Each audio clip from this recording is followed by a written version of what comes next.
Talofa lava o la uingoa o Mary Jane McKibben Schwenke. O te sau mai le lalafanga a wala I Savai. Talofa lava, I'm Mary Jane McKibben Schwenke and I come from Samoa. I am the Director of Matavai Cultural Arts here in Prestons.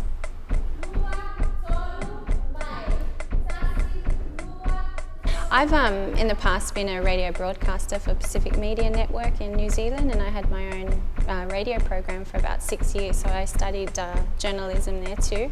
But public relations is my passion. I've worked in Samoa as a marketing officer for insurance.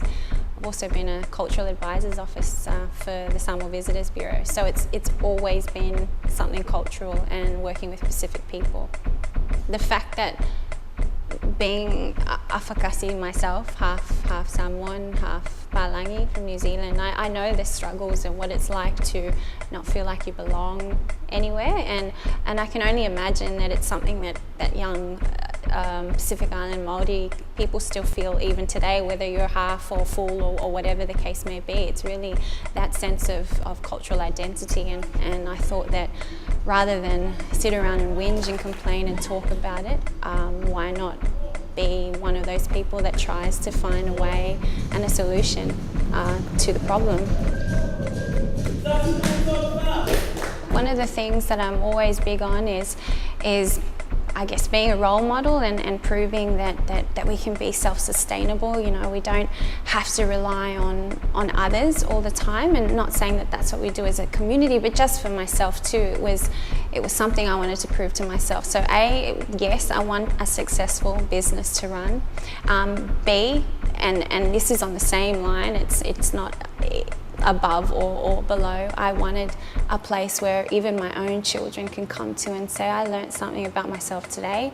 I can go into the community and I can be a confident Pacific Islander, and I can be proud of where I'm from, and I could know that where I am from, I'm smart, I have so much to be proud of, and I'm so happy that even my own kids enjoy the programs here.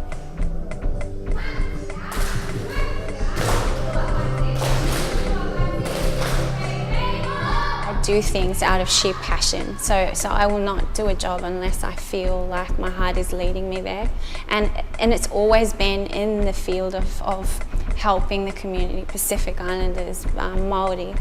Why? I guess it's because growing up, that was first and foremost who I was. I was a Samoan girl growing up in Australia. And it wasn't until I went back to Samoa and I discovered for myself the meaning of so many things that were just questionable to me. Did I realise, hey, I've learnt something. I could bring this back to Australia, to Sydney, and I could share this with other people, and then maybe they wouldn't have to go through a rockier journey. They'd have a little bit more understanding, or it might just open up their minds a little bit more to finding out more about their culture.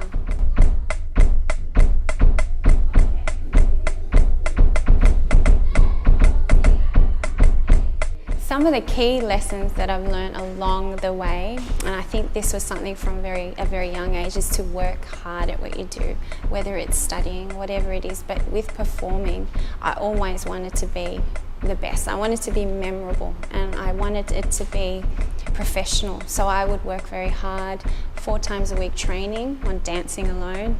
And then of course the business side, that takes a lot of work. So I would say one of the most important things is to work hard at what you do.